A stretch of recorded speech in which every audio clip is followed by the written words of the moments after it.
वो एक तरफ, लेकिन मैं कहता हूं अरबों की तबाही है। अरबों की तबाही का वक्त करीब आ चुका है, उनका अंजाम है अभी करीब। क्योंकि हदीस में मेरे आका ने फरमाया वैलुल लिल अरब मिन शर्रिन कद इक़तरब, अरबों के लिए तबाही है अन करीब एक ऐसी बुराई जो उनके पास आ रही है। पूछा गया कौन सी बुराई? कहा उस वक्त तक क़यामत नहीं आएगी जब तक अरब के कबीले शिर्क और बुत परस्ती में मुब्तला ना हो जाए। ये हो गए हैं, इन्होंने अपनी जमीनों पर शिर्क और बुत परस्ती शुरू कर दी। ये मेरे मुखबिर सादिक सल्लल्लाहु ताला अलैहि वसल्लम ने जो बयान फरमाया वो अरबों की तबाही बहुत करीब आई और उसके बाद ही इमाम महदी का ज़हूर है। इसी सुराख से निकल करके आने वाले नहीं, बल्कि मेरे आका ने फरमाया महदी जो पैदा होंगे वो मदीने में होंगे और उनके बाप का नाम भी हुजूर के बाप के नाम पर होगा। महदी का नाम मोहम्मद होगा, उनके बाप का नाम भी अब्दुल्ला होगा। हुजूर पाक सल्लल्लाहु अलैहि वसल्लम ने ये सारी निशानियां बताई। मैं क्यों जिक्र कर रहा हूं इमाम महदी का? इसलिए जिक्र कर रहा हूं कि उनके जाहिर होते ही पूरी दुनिया में ऐसी तब्दीली आएगी, ऐसी तब्दीली आएगी। फरमाया गया कि शेर और बकरी एक साथ चल रहे होंगे। दुरूद पाक पढ़ो। अल्लाहुम्मा सल्लि अला सय्यिदिना मुहम्मद मअदनिल जूदि वल करम व आलिहि व अस्हाबिहिल किराम व इब्निहिल करीम व बारिक व सल्लिम सलातन दाइमतन सरमदन अबदा।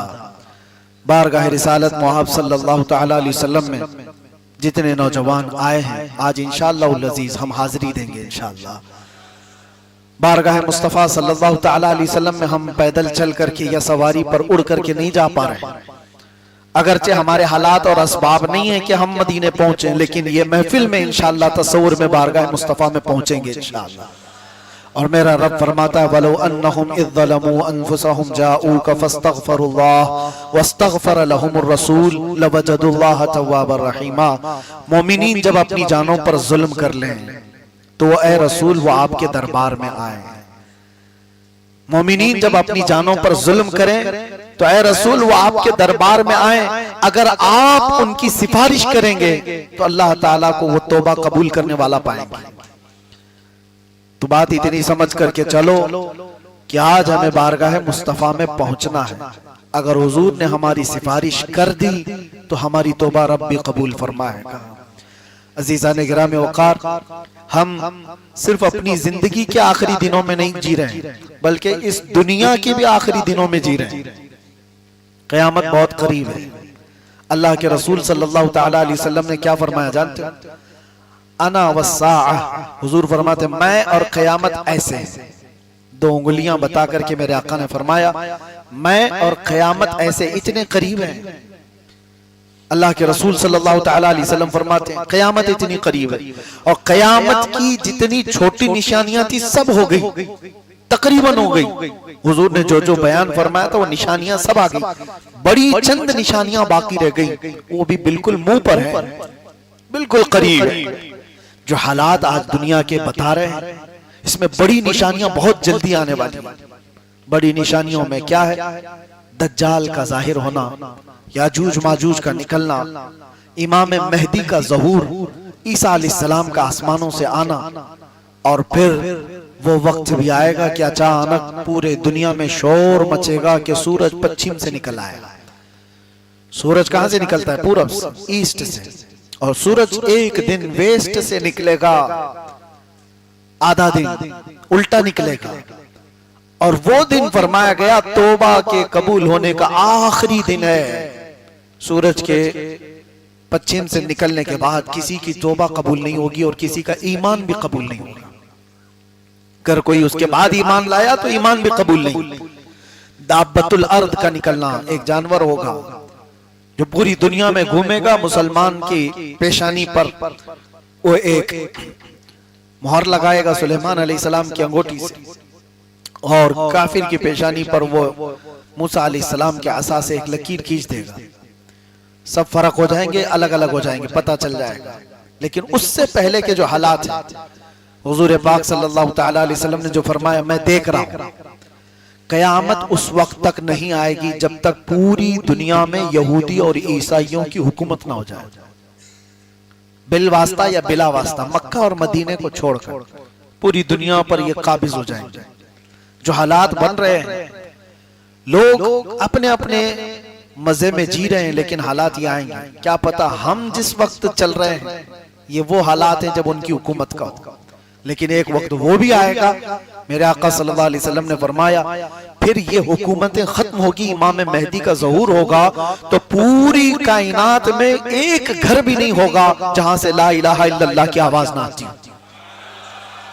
पूरी दुनिया में एक घर भी बाकी नहीं रहेगा जहां इस्लाम ना होगा। हर घर से ईमान वाला और इस्लाम वाला, और फिरके भी नहीं होंगे, सब एक दीन पर होंगे, एक दीन पर, हक दीन पर कायम होंगे। पूरी दुनिया की बात कर रहा हूं। लेकिन मेरे अजीजों, अब ये नसीब की बात है, हम उस दौर में नहीं हैं, हम उससे पहले वाली निशानियों के दौर में। क्या पता हमारी जिंदगी के वो अय्याम आएंगे जब इमाम मेहदी का ज़हूर होगा, वो दिन भी हम देखेंगे जब गलबा इस्लाम का होगा, ईमान का होगा, नहीं पता। लेकिन अगर उससे पहले ही दुनिया से जाने वाले हैं तो ये बहुत खतरनाक है। अगर हम जल्दी दुनिया से जाने वाले हैं फितनों के दौर में, अल्लाह अकबर, डर है। किस चीज का डर है? हुजूर ने फरमाया सुबह मोमिन उठेगा लेकिन शाम तक काफिर हो जाएगा। ये फितनों के दौर में हुजूर ने फरमाया। और तस्बीह के दाने जिस तरह से तस्बीह टूट जाने के बाद गिर जाते हैं, हुजूर फरमाते मैं देख रहा हूं मेरी उम्मत में फितने इस तरह से होंगे जैसे तस्बीह के दाने, एक को संभालने जाएगा दूसरा निकल जाएगा, दूसरा पकड़ने जाएगा तीसरा निकल जाएगा। ये आज वही दौर है। एक फितना खत्म करने के लिए आप कोशिश करेंगे तो दूसरा और एक फितना आपके सामने नजर आएगा। एक फिरका अभी खत्म नहीं हुआ था कि दूसरा फिरका खड़ा हो जाएगा। ये वही दौर है। और हुजूर पाक सल्लल्लाहु तआला अलैहि वसल्लम की जो निशानियां बयान की गई उसमें एक निशानी ये भी है जो अनकरीब आएगी। लोग मुसलमान को देखकर ऐसा ताना मारेंगे जैसे जिना करने वाले को ताना मारते हैं। कहते हैं सारे लोग दिखा दिखा के बोलेंगे ये देखो ये मुसलमान है, यानी मुसलमान बन करके रहना इतना सख्त हो जाएगा कि सारे लोग उसको उंगली दिखा दिखा करके ताना मारेंगे, जैसे चोर को आज ताना मारते हैं लोग। आज कोई बुरा आदमी हो तो लोग अपने मुंह छुपा ले या फिर उसकी तरफ इशारा करके बताते हैं ये देखो ये रेपिस्ट है, ये देखो ये जानी है। एक दौर वो होगा जो सच्चे मुसलमान को लोग इस तरह दिखा दिखा करके बोलेंगे, बाकी सब क्या होंगे? वो सब डूबे हुए लोग होंगे, वो सब गुमराह होंगे। इसीलिए तो एक अच्छा दिखेगा तो सारे लोग ताना मार रहे होंगे। वो दौर बहुत करीब है जो मैं महसूस कर रहा हूं। अच्छे लोगों की कमी इतनी ज्यादा है मेरे अजीजों, परखने पर आ जाए तो बहुत सारे लोग निकल जाएंगे। कितने लोग हलाल खाने वाले बाकी रह के पता ही नहीं। कितने लोग वो हैं जिनकी 5 वक्त की नमाजें वो गिनने में भी नहीं मिलेंगी। एक वक्त वो था इमाम आजम अबू हनीफा के दौर में, मस्जिद का मुतवल्ली उसे बनाया जाता था जिसकी तहज्जुद ना छूटती हो। यहाँ तो ढूंढने जाओगे फजर और असर और जोहर का ठिकाना नहीं है, तहज्जुद कहां से। और उनके दौर में ये फरमाया गया था अब्दुल्ला इब्न मसूद के बारे में, उन्होंने उस वक्त कहा था कि जितने अहकाम तुम्हें बताए गए हैं उनमें से अगर तुम 10% भी छोड़ दोगे तो गुमराह हो जाओगे। अब्दुल्ला इब्न मसूद अपने शागिर्दों से कह रहे हैं उस जमाने में कि जितने अहकाम तुम्हें बताए गए 10% भी छोड़ दो तो गुमराह हो जाओगे। लेकिन एक बात याद रखो, कयामत के करीब इसी उम्मत पर एक वक्त ऐसा आएगा कि अगर ये 10% भी अमल कर ले जाएं तो अपने जमाने के मुत्तकी बनेंगे। ये वो दौर है। 10% पर भी अमल करना मुश्किल हो गया है नौजवानों को। अजीजा ने गिराम वक़ार, हम अपनी जिंदगी के ही आखिरी अय्याम नहीं गुजार रहे, इस दुनिया के भी आखिरी अय्याम में आए हैं। हम इस दुनिया के भी आखिरी अय्याम में हैं और ये बहुत दूर की बात नहीं है। रमजान गुजर रहा है, मैंने अभी पिछली शब में ही कहा था या दूसरी जगह मैंने अभी बयान में कहा, मैं पढ़ रहा था रमजान की ये जो ताकरात है ना, 21, 23, 25, 27, 29, ये 5 ताकरात, इन्हीं में से एक ताकरात होगी 23वीं या 25वीं। फरमाया गया इसी रात को इमाम मेहदी का ज़हूर हो जाएगा। मक्का मुकर्रमा में सारी दुनिया हिजरत करके, यानी बड़े बड़े अबदाल अख्ताब औलिया मक्का में तवाफ कर रहे होंगे। हालात इतने सख्त हो चुके होंगे कि जंग व जिदाल का मैदान ऐसा कायम होगा कि कत्ल इतना ज्यादा होगा कि लोग कत्ल को हल्के में लेने लगेंगे। क्या वो दौर नहीं है आज? कत्ल को लोग हल्के में लेने लगे। पहले एक किसी की मौत की खबर होती तो सब जगह फैलती थी, अरे फलां इंतकाल कर गया, फलां मर गया। अभी कोई फर्क नहीं पड़ता। फिलिस्तीन में 70,000 लोग मारे गए। किसी के जीने पर कुछ फर्क पड़ा? किसी के ऐश पर कुछ फर्क पड़ा? मौत को हल्के में लेनी शुरू कर देगी उम्मत। हुजूर पाक सल्लल्लाहु तआला अलैहि वसल्लम ने फरमाया, एक दौर इन पर वो आएगा कि अगर किसी एक बाप के 100 बच्चे होंगे तो 99 मर जाएंगे, एक जिंदा रहेगा। कत्ल हो जाएंगे इतने, और किसी को कुछ फर्क नहीं पड़ रहा है। आज जो आप हालात देख रहे हैं, मैं इससे कबल भी कहा, आज फिर दोहराता हूं, ये जो मिडिल ईस्ट की जंग को आप देख रहे हैं, ये अचानक तेल और डीजल की जंग नहीं है। ये सब कयामत के करीब वाक़े होने वाली चीजें। इसमें तबाही और बर्बादी, लोग अपने अपने कयास आराइयां कर रहे हैं, ईरान ये हो जाएगा, इजराइल वो हो जाएगा, जो कुछ भी होगा वो एक तरफ। लेकिन मैं कहता हूं अरबों की तबाही है, अरबों की तबाही का वक्त करीब आ चुका है। उनका अंजाम है अभी करीब, क्योंकि हदीस में मेरे आका ने फरमाया, वैलुल लिल अरब मिन शर्रिन कद इख्तरब, अरबों के लिए तबाही है अनकरीब एक ऐसी बुराई जो उनके पास आ रही है। पूछा गया कौन सी बुराई? कहा उस वक्त तक कयामत नहीं आएगी जब तक अरब के कबीले शिर्क और बुत परस्ती में मुब्तला ना हो जाए। ये हो गए हैं, इन्होंने अपनी जमीनों पर शिर्क और बुत परस्ती शुरू कर दी। ये मेरे मुखबिर सादिक सल्लल्लाहु तआला अलैहि वसल्लम ने जो बयान फरमाया वो अरबों की तबाही बहुत करीब आई, और उसके बाद ही इमाम मेहदी का ज़हूर है। ये जो आपको मैं हालात बता रहा हूं, पूरी दुनिया इतनी परेशान होगी कि लोगों की जानें बहुत कसरत से जा रही होंगी, तो लोग गिड़गिड़ा कर दुआ कर रहे होंगे कि मौला इमाम मेहदी को जाहिर कर दे, इमाम मेहदी को जाहिर कर दे।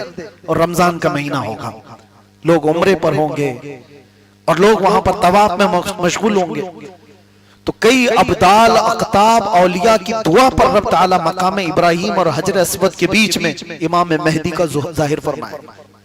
इमाम मेहदी कोई आसमान से आने वाले नहीं, वो जमीन के किसी सुराख से निकल करके आने वाले नहीं, बल्कि मेरे आका ने फरमाया मेहदी जो पैदा होंगे वो मदीने में होंगे, और उनके बाप का नाम भी हुजूर के बाप के नाम पर होगा। मेहदी का नाम मोहम्मद होगा, उनके बाप का नाम भी अब्दुल्ला होगा। हुजूर पाक सल्लल्लाहु अलैहि वसल्लम ने ये सारी निशानियां बताई। मैं क्यों जिक्र कर रहा हूं इमाम मेहदी का? इसलिए जिक्र कर रहा हूं कि उनके जाहिर होते ही पूरी दुनिया में ऐसी तब्दीली आएगी, ऐसी तब्दीली आएगी। फरमाया गया कि शेर और बकरी एक साथ चल रहे होंगे, शेर बकरी पर हमला नहीं करेगा, अमन का वो माहौल आएगा कि कोई किसी पर जुल्म नहीं कर रहा होगा। इसीलिए मैं जिक्र कर रहा हूं, काश हमारी उम्रें ऐसी हों कि इमाम मेहदी के ज़हूर पर हम जिंदा रहें, वरना उससे पहले जाने वाले हैं तो हमारा कोई ठिकाना नहीं, कोई भरोसा नहीं किस हाल में दुनिया से जाने वाले हैं। हुजूर पाक सल्लल्लाहु तआला अलैहि वसल्लम फरमाते हैं, तुम कब्रिस्तान के पास से गुजरोगे, कब्रों वालों को देख करके तुम ये तमन्ना करोगे, काश इसकी जगह मैं सोया होता तो ज्यादा अच्छा होता, इसलिए कि वो फितनों से महफूज चला गया। आज के दौर में जो फितने हैं वो नहीं देख रहा है, वो देखा भी नहीं, और हम जो जिंदा हैं पता नहीं और कौन कौन से फितने देखने वाले। मेरे अजीजों, आज आपने जो उड़ती उड़ती खबरों में एप्स्टीन फाइल वगैरह के जिक्र सुने, पूरी दुनिया में इस पर जो बहसें हुई, क्या है ये चीज? ये पूरा दीदा व दानिस्ता शैतान की प्लानिंग है। वहां पर शैतान की इबादत का एक पूरा प्रमोशन है। मैं आज से कई 10 साल कबल ये कहता था कि मैंने जो पढ़ाई की थी दज्जालियात पर, पूरी दुनिया में एक ताकतवर कहलाने वाली कौम है जो बड़े बड़े सेलिब्रिटीज को जमा करती है और शैतान की इबादत पर उकसाती है, और पूरी दुनिया में वो एक निजाम लाना चाहते हैं, जितना जितना खुदा का निजाम है इसको तोड़ना है। ये एप्स्टीन फाइल वगैरह सब, अरे ये वो पैसे वाले लोग हैं जिनको किसी चीज की कमी नहीं, उनको 12 साल की बच्चियों से जिना करने की क्या जरूरत पेश आई? छोटी 9 साल की 10 साल की बच्चियों के साथ रेप करने की क्या उनकी ये हवस कैसे? मैं आपको बताता हूं, आमतौर पर मर्द अगर ख्वाहिश भी करेगा तो अपनी उम्र या अपनी उम्र से थोड़ी छोटी औरत के साथ वो बदकारी कर लेगा, लेकिन ये तबीयत और फितरत के खिलाफ चीज कर रहा है आदमी, जो छोटी छोटी सी बच्चियों को उठाकर। वजह यह है कि शैतान के यहां निजाम ही ये है, शैतान के यहां निजाम ही है, जो खुदा के यहां बहुत ज्यादा वईद वाली चीज है वो करके दिखाओ। जो अल्लाह को सबसे ज्यादा नापसंद है वो करके दिखाओ। मैं तुम्हें ताकत दूंगा जमीन पर, मैं तुम्हें शोहरत दूंगा जमीन पर, मैं तुम्हें माल दूंगा जमीन पर। इब्लीस लईन उब्बादुश शैतान नाम की एक तंजीम कायम है, आपको पता है, डेविल वर्शिपर्स, ये शैतान की पूजा करने वाले वो लोग, इसमें बड़े बड़े लोग मौजूद हैं। ऐसा नहीं है कि आप समझ रहे हैं कि ये कुफार और मुशरिकीन है, अरब के बादशाह भी इसमें मुलव्विस है। अरब के बादशाह, इनके जुब्बे कुब्बे, इनके रुमाल गुमाल ना देखो, ये वो लोग हैं जिन्होंने बाल की इबादत की है, ये वो लोग हैं जिन्होंने अपना ईमान सब कुछ वहां बेच दिया है सिर्फ और सिर्फ पावर हासिल करने के लिए। शैतान थोड़ी देर के लिए पावर दे भी देगा, क्योंकि अल्लाह ताला ने उसको ताकत दी है, और अल्लाह ने फरमाया कयामत तक तुझे मोहलत दिया, तू जितना कर सकता है अपनी ताकत के हिसाब से कर। शैतान ने यह कहा भी था अल्लाह से कि मैं तेरी पूरे बंदों को जहन्नम में झोंक दूंगा, मैं उनके सीधे रास्ते पर बैठूंगा, इधर से, सामने से, दाएं से, बाएं से, जिधर से भी वो गुजरेंगे मैं तुझसे उन्हें दूर करूंगा।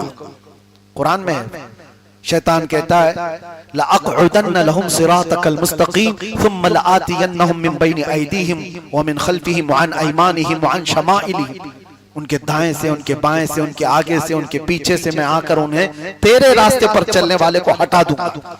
और रब ताला ने उससे एक बात फरमाई थी, जा तुझे मोहलत दी गई इला यौमिल वक्तिल मालूम, क़यामत तक। लेकिन एक बात है, इन्ना इबादी लैसा लका अलैहिम सुल्तान, मेरे कुछ बंदे होंगे जिन पर तेरा दाव नहीं चलेगा। वो कौन लोग हैं? वो कौन लोग हैं जिनको शैतान चाह करके भी उस रास्ते से नहीं हटा सकता? वही आज मैं कहना चाहता हूं। अल्लाह तबारक व तआला ने कुरान में उनका जिक्र फरमाया, कुछ लोग वो होंगे जिन पर तेरा दाव नहीं चलेगा।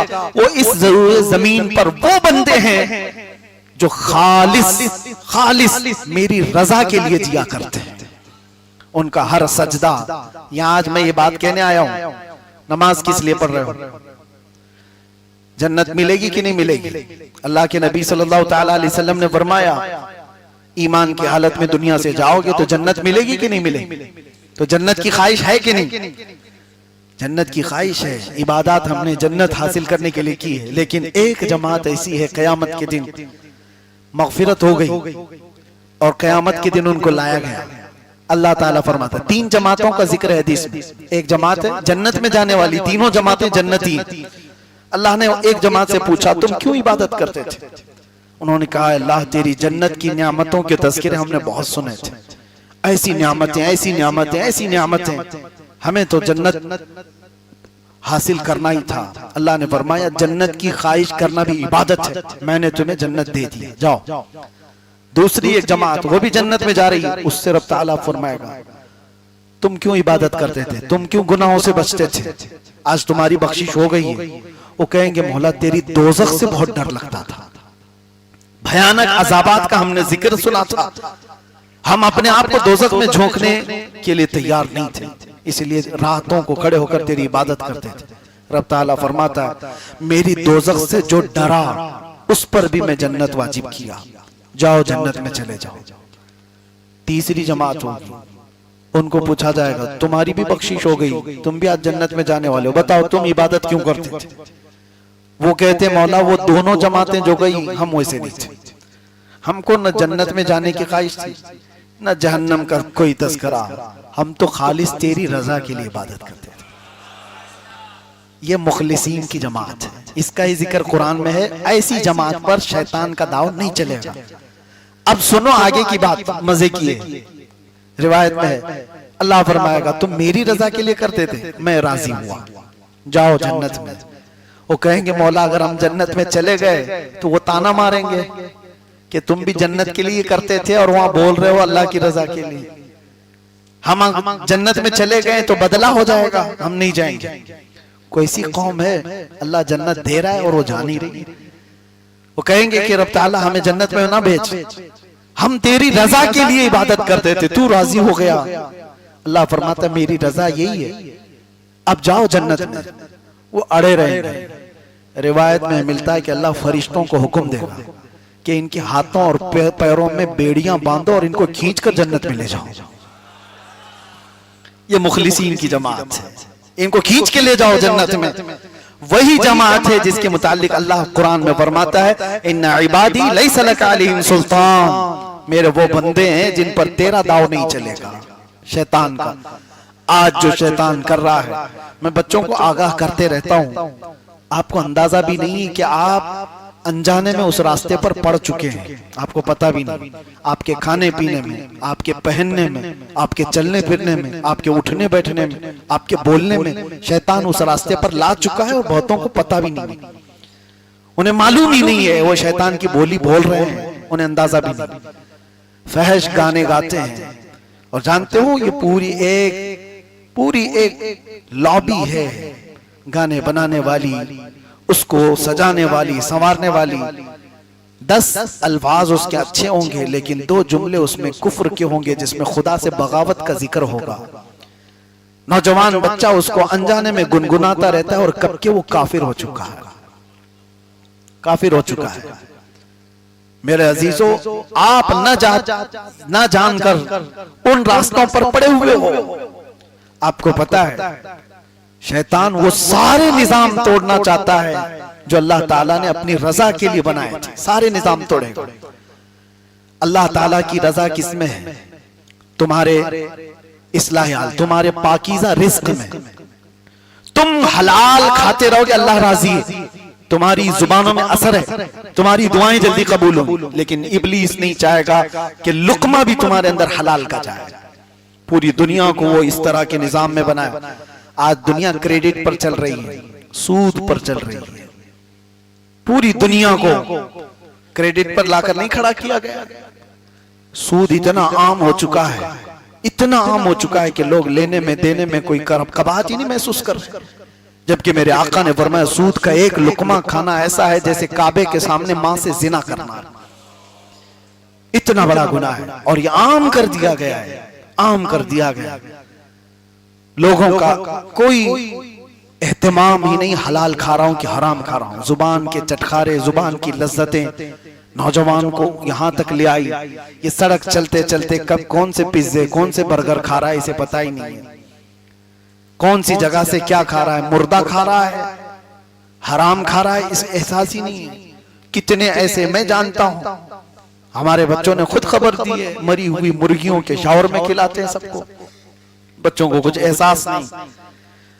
तुम्हारी जुबान से होकर निकलने वाला एक एक लुकमा अल्लाह ने फरमाया पाकीज़ा होना चाहिए, तब तुम्हारी जुबान का असर है, तुम्हारी दुआएं कबूल होंगी। और शैतान नहीं चाहता कि तुम्हारी कोई दुआ आसमान तक जाए। रिस्क का पूरा सिस्टम तोड़ करके रखा है। अरे हम तो उस जगह पर रह रहे हैं बेहया, कुछ ऐसे लोग हैं जो गोबर भी बेच रहे हैं, पेशाब भी बेच रहे हैं।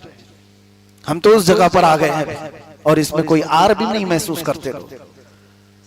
तुम्हारा क्या होगा? तुम पूरी दुनिया में किस तरह से रहोगे?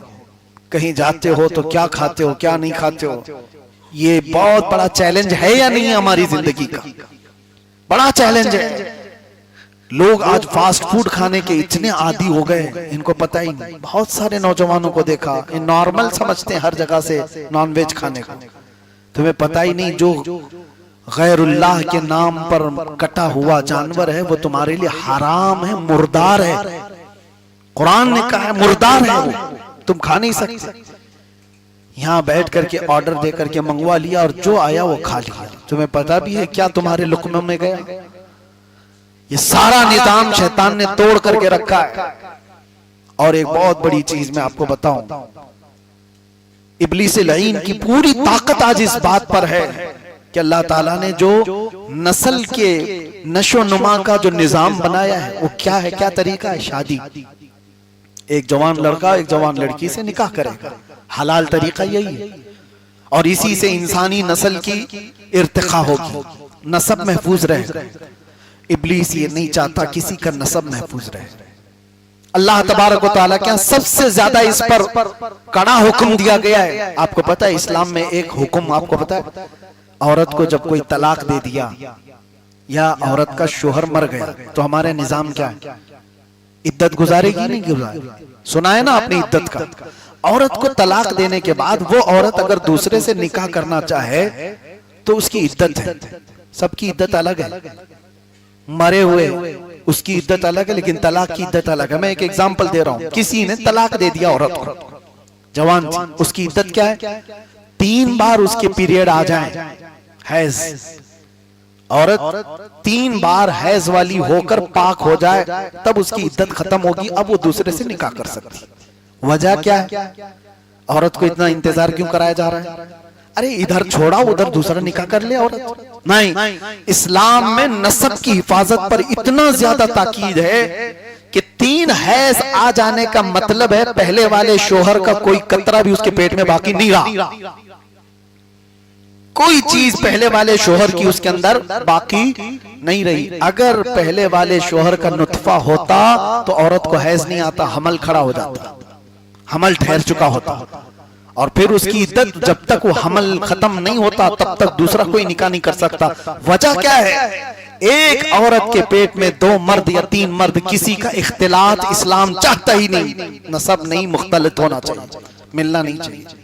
इस निजाम को तोड़ने के लिए शैतान पूरी कुव्वत लगा दी, पूरी कुव्वत। ये डेविल वर्शिपर्स जो हैं, इन्होंने दुनिया में कौन कौन से ऐसे नए तरीके लाए, आपको सुन करके आंखें फटी रह जाएं, कान खड़े हो जाएं।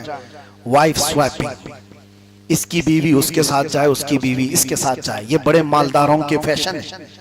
आज दुनिया इसको ऐब नहीं समझती, ये बड़े बड़े पैसों वालों के चोंचले हैं। अपनी औरतों को दूसरों के यहाँ भेजना, दूसरों की औरतों के साथ खुद चले जाना, माअज़ल्लाह रब्बिल आलमीन। ये निज़ाम कुदरत को तबाह बर्बाद करने के लिए इब्लीस ने पूरी ताकत लगाई। और जहां पैसे वाले ना हो वो क्या करेंगे? शादी का निजाम ही तोड़ दो। यूरोप में परसेंटेज अगर आप देखो तो इतने ज्यादा बच्चे वहां पर बगैर बाप के हैं कि उनको पता ही नहीं। और वहां पर तो इसी तरह बगैर शादी के रहने का रिवाज भी ऐसा हो गया, बगैर शादी के रहना है कि रिलेशनशिप ऐसी कायम की गई है कि जो निकाह के बगैर, अरे बड़े बड़े सेलिब्रिटी वो इस तरह से अपने आप को जाहिर करते हैं कि हम तो इसी तरह लिविंग में हैं, शादी नहीं है। ये निजाम किसने तोड़ा? ये इब्लीस लाइन ने पूरी दुनिया में निजाम तोड़ रखा। चंद साल पहले मैंने ये भी मुताले में देखा था, अब ये सिलिकॉन की औरतें बना रहे हैं, सिलिकॉन की औरतें, कि मर्द जो औरत से शादी नहीं कर पाता वो सिलिकॉन की गुड़िया के साथ जिंदगी गुजारे और अपने जिस्मानी ख्वाहिशात उससे पूरी करे। LGBT कम्युनिटी को बहुत ज्यादा प्रमोट करना ये इब्लीस लाइन की तरफ से। मर्द मर्द से शादी कर सकता है, औरत औरत से शादी कर सकती है। इनको सड़कों पर ला करके प्रमोट किया जा रहा है कि इस चीज को भी कानूनी हैसियत दी जाए। अरे हमारे पार्लियामेंट में भी बहस चल रही है, हमारे यहाँ हुकूमतें भी इस बात पर अब सोचो विचार कर रही हैं। हैरत की बात है, ये निजाम कुदरत को तोड़ने के सारे मंसूबे। मैं आपको आगाह कर रहा हूं, जिस दौर में तुम जी रहे हो इब्लीस लाइन बड़े बड़े ताकतवरों के साथ खेल रहा है, छोटे मोटे लोग ऐसे ही बहक जाएंगे। अगर तुम्हारी नजर में पैसा कामयाबी है, अगर तुम्हारे नजर में बड़ा मनसब कामयाबी है, लिख करके रख लो, 2 दिन के अंदर तुम गुमराह हो जाओगे।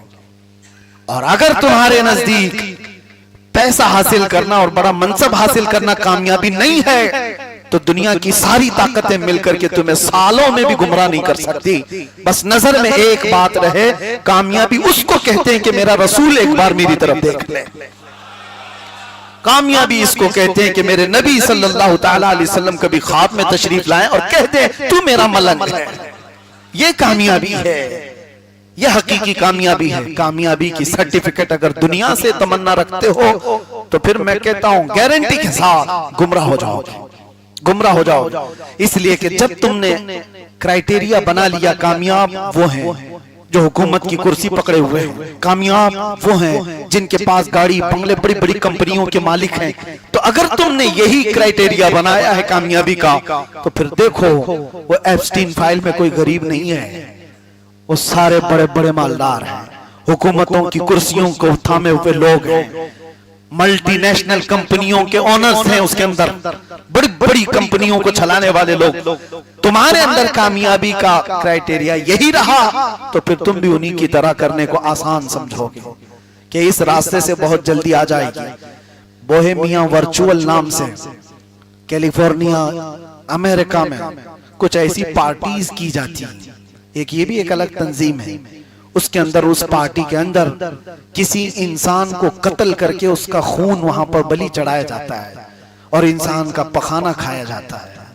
माज़अल्लाह रब्बिल आलमीन, हर वो गंदी चीज की जाती है शैतान को राजी करने के लिए। और हैरत की बात मैं आपको बताऊं, ये चीज कोई गिरे पड़े हुए लोग नहीं करते, रास्ता चलने वाले लोग नहीं करते। ये जो पार्टी होती है इसमें सेलेक्टेड बड़े बड़ी कंट्रीज के लोग होते हैं, बड़े बड़े सेलिब्रिटी हुआ करते हैं, वो नंगे उस वक्त होते हैं, उनसे जो ऑर्डर वहां पर किया जाए वो सब करते हैं। मेरी ये बातें रिकॉर्ड हो रही है, मुझे पता है। इसके खिलाफ बोलना भी आज के जमाने में बहुत सख्त है, उलमा इससे बोलने से भी कतराए। लेकिन मेरे अजीजों, मैं उम्मत को देख रहा हूं इन हालात की तरफ, कहीं ये हल्के में ना समझ लें। इसीलिए एक शेर में बार बार पढ़ता हूं, जगह जगह के थक चुके हैं तुम्हें ये हंगामे, नशाते लज्जते ख्वाबे गिरा बदल डालो, गलत रवि से मनाजिल का बहुत बढ़ता है, मुसाफिरों रविशे कारवां बदल डालो। उठो वगरना हश्र न होगा फिर कभी, दौड़ो के जमाना चाल अपनी चल गया। आज की इस शब में मेरा पैगाम सिर्फ ये है, वही महफूज रहेगा इस दुनिया में, वही महफूज रहेगा गारंटी के साथ जो इस बात पर अमल करेगा। किस बात पर? उन्हें जाना उन्हें माना, उन्हें जाना उन्हें माना, न रखा गैर से काम, लिल्लाहिल हम्द में दुनिया से। हाँ, वो गारंटी के साथ मुसलमान हालत में जाएगा। एक ही है रास्ता, उन्हें जाना उन्हें माना। हुजूर की बारगाह में अपने आप को सुपुर्द कर दो और ये तसव्वुर में लेकर के आओ, मेरा जीना मरना सब कुछ नबी की रजा के मुताबिक हो। कामयाबी उसी वक्त है जब उनके कदमों पर आकर अपनी ख्वाहिशें कुर्बान करो, अपनी ख्वाहिशों को वहां पर कुर्बान करो, फिर देखना कि तुम्हारी जिंदगियां किस तरह उरूज में आती हैं। आज अगर तुम बदल गए तो कल दुनिया बदलने वाली है, कल बदलने वाली है। हमारी बातों को बहुत सीरियस इसीलिए लिया जाता है। मैं छत्तीसगढ़ में एक प्रोग्राम में था, वहां पर जलसे से निकल करके आने के बाद डिपार्टमेंट के बहुत सारे लोग थे, खुफिया लिबास में ही थे, मुलाकात किए और उन्होंने बताया हम इस डिपार्टमेंट से, हम इससे हैं, फलां से फलां। मैंने सुना भी नहीं था। मैं उनसे पूछा कि साहब ये हर जलसे में आप लोग क्यों इतनी निगरानी करते हो हमारी? क्या सारे जितने भी आते हैं सबकी? कहा सबकी होती ही है, ऐसा नहीं है कि सब रिकॉर्ड में होते हैं, लेकिन आपके लिए ज्यादा हमारी ड्यूटी लगती है। कहा कोई खास बात? मैंने एक आध बार कभी कुत्ता कहा होगा, ये हर बार का क्यों है आप पीछे लगे रहते हैं? उन्होंने एक बात कहा था, मैं आपको बताता हूं। कहा हमें ग्राउंड रियलिटी मालूम है, ग्राउंड रियलिटी मालूम है, हम बहुतों को देख रहे हैं, लेकिन एक चीज आपके बारे में हमको ये पता है कि आप बहुत सारे सोए हुए नहीं मरे हुए लोगों को खड़ा कर रहे हो। और बात जब नबी पाक सल्लल्लाहु ताला अलैहि वसल्लम की आप जोश में करते हो तो हमने बदलते हुए लोगों को देखा है, और इसीलिए ये डर है कि किसी दिन ये सब खड़े हो गए तो बहुतों की नींद हराम हो सकती है। सुना है कुदसियों से मैंने कि वो शेर फिर होशियार होगा। इकबाल ने कहा है, निकल करके सहरा से जिसने उलट दिया था तख्ते रोमा को। हाँ, आपको ये शेर समझ में आता है उर्दू? इकबाल कहता है निकल करके सहरा से जिसने उलट दिया था तख्ते रोमा को। किसके बारे में कह रहे हैं? रसूलुल्लाह के गुलाम के बारे में। वो सहरा से निकले हुए मुसलमान थे, अरे बादिया नशीन थे, एक खजूर पर पूरा दिन गुजारने वाले, पैबंद लगे कपड़े पहनने वाले, पैरों में चप्पल नहीं थी, लेकिन जब वो निकले थे मदीने से, रोमा के तख्त को उलट दिया था। कौन? रोमा कौन है? रोमन एम्पायर, सुपर पावर उस वक्त की दो हुकूमतें थी, पर्शियन एम्पायर, रोमन एम्पायर, और इन दोनों को अगर किसी ने रौंदा है तो मदीने के गुलाम ने रौंदा। मदीने वाले के गुलामों ने रौंदा है। और इकबाल वही कहता है, निकल करके सहरा से जिसने उलट दिया था तख्ते रोमा को, उलट दिया था तख्ते रोमा को, खालिद बिन वलीद उसमें मौजूद थे। उमर इब्ने खत्ताब रदियल्लाहु ताला अन्हु ने भेजा था इस फौज को, रूमी जो रोमन एम्पायर के लोग थे, 4 लाख की तादाद में आए थे, और उन्होंने कहा था ये अरब के बद्दू हमसे लड़ेंगे, ये अरब के बद्दू हमसे लड़ेंगे, ये जिनको कपड़े पहनने का सलीका नहीं, इनकी तलवारें ढंग की नहीं, ये हमसे लड़ेंगे। खालिद बिन वलीद ने एक जुमले में उनका जवाब दिया था, कहा रूमियों तुम वो लोग हो जितना तुम शराब को पसंद करते हो, हमारे पास वो जमात है जो शहादत को पसंद करती है। तुम्हारे यहां जैसे शराब का नशा है, हमारे यहां शहादत का नशा है। इसी जुमले पर वो दंग रह गए थे और दुनिया ने देखा, उनके छितड़े उड़ गए थे, टुकड़े बिखर गए थे।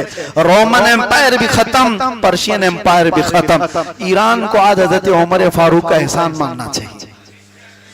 ईरान की फतह जो हुई है वो हजरत उमर फारूक के दौर में हुई, सैयदना उमर इब्ने खत्ताब रदियल्लाहु ताला अन्हु के दौर में, और साद इब्ने अबी वक्कास ने सिपह सालारी की थी। ईरान का मैटर अलग रखो, लेकिन मैं आपसे ये कहता हूं कि इकबाल के उस शेर की तरफ आओ, निकल करके सहरा से जिसने उलट दिया था तख्ते रोमा को। ये तो तारीख की बात है ना, लेकिन इकबाल कहता है सुना है कुदसियों से मैंने, कुदसी कहते हैं फरिश्तों को, इकबाल कहता है सुना है कुदसियों से मैंने कि वो शेर फिर होशियार होगा जो तख्ते रोमा को उल्टा था, कयामत से पहले वो शेर फिर एक बार आएगा। इसी उम्मीद के साथ हम जी रहे हैं। वो शेर कब होशियार होगा? वो आसमान से नहीं आएगा, वो जमीन से नहीं निकलेगा, वो हमारी महफिलों से ही निकलेगा। तय करके उठो है नौजवानों, जीना है तो मेरे मुस्तफा की रजा के लिए जीना है।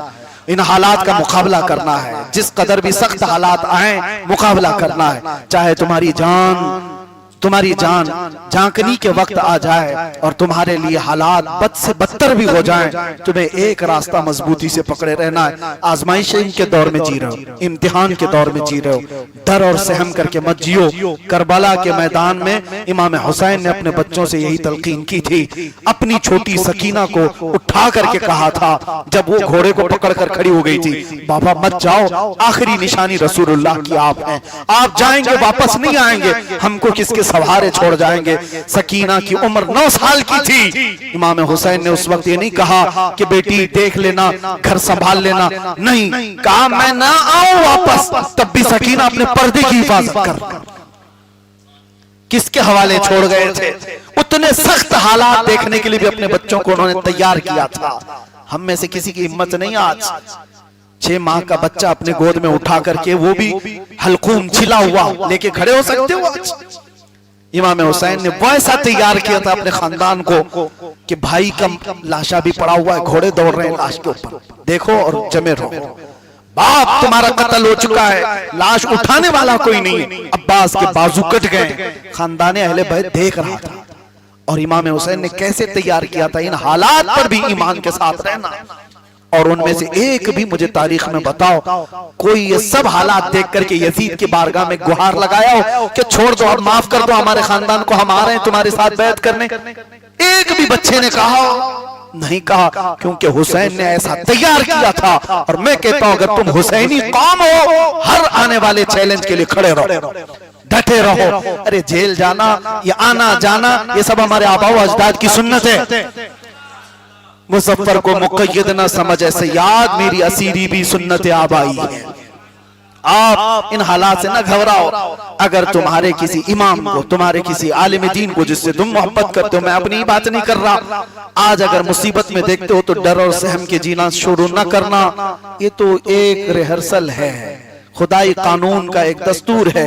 हो सकता है छोटी सी झलक तुम्हें दिखाई गई, तुम्हारे सामने अगर फंदा लगाकर हमें लटका भी दिया गया तो उस वक्त भी तुम्हारी जुबान पर नारे तकबीर अल्लाहु अकबर ही होगा। मुस्तफा करीम सल्लल्लाहु अलैहि वसल्लम की मोहब्बतों से कोई समझौता नहीं होना चाहिए। जब ये कैफियत तुम्हारे अंदर आई तो हमें यकीन है कि फिर पूरी दुनिया की ताकतें और शैतानी इब्लीसी ताकतें तुम्हारा ईमान नहीं खरीद सकती, तुम्हारा ईमान नहीं खरीद सकती। मैं अपने बच्चों को इतना मजबूत देखना चाहता हूँ, इतना मजबूत देखना चाहता हूँ। आज तुम्हारे भी फ्यूचर क्या होने वाले, हर बाप डरा हुआ है, हर बाप डरा हुआ है। इसीलिए मेरे अजीजों, बच्चों को इश्क रसूल इतना पिलाओ कि इनको जिस जंगल में भी छोड़ो, बेखौफ होकर के छोड़ो कि मैंने अपने नबी का बनाकर रखा है, कोई ताकत इसे गुमराह नहीं करेगी। अल्लाह करीम हमारे बच्चों को इस्लाह हाल अता फरमाए।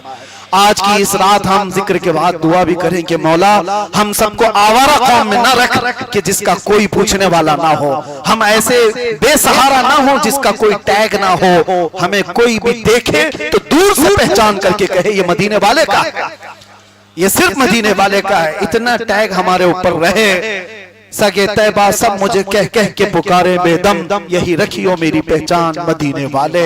कोई दुनिया कुत्ता कहने से घबराती है, डरती, हमको केस करती है, हम तो फख्र से कहते हैं तुम भी कहो एक बार मुझको, सारे मिल के कहो एक बार, लेकिन खाली कुत्ता मत कहना, मेरे मदीने वाले का कुत्ता कहना।